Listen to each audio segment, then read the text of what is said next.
Now, a fun thing that I really have been facing lately in my travels of servicing people's aquariums and ponds is that every single aquarium and every single pond will reach its biological capacity at some point.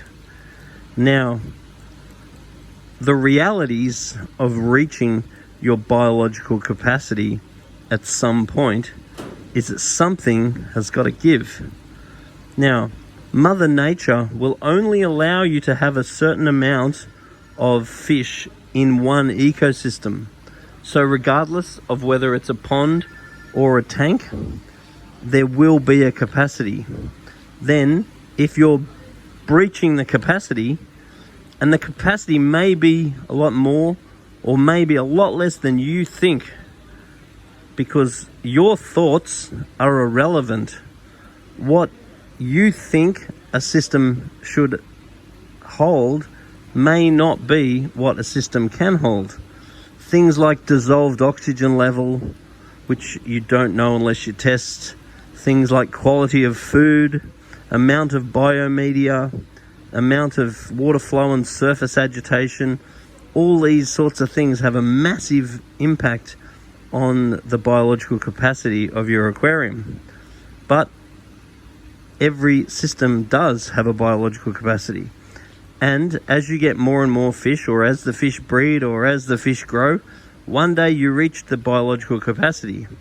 So therefore, once you've reached it and Mother Nature says, hey, you're not allowed to have this much stock in the tank, then either Mother Nature will knock the fish off one at a time, and you'll be saying, oh, he was perfect, and then all of a sudden he died, and I don't know why.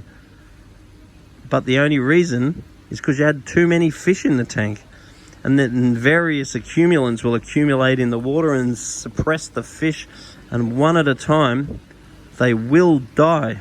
Or the immune system of the fish is slowly deteriorated over time, and then you get a disease and you wipe all your fish out and you say, oh, I don't know what went wrong, they were all so good, they looked so perfect, and then I added one more fish and they all died. Or I did a water change and they all died. Or I cleaned my filter and they all died. And you pretend, or you just don't know. But the reason may just be that you've breached your biological capacity. So it's going to happen to every single tank at some point. So it's just something to be aware of, and it ain't something to cry about, because it's a reality. Everything that's born will die.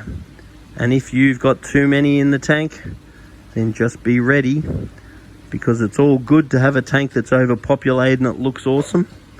But the downside is, if you do have too many, then you've got to be prepared for the potential ramifications of overstocking.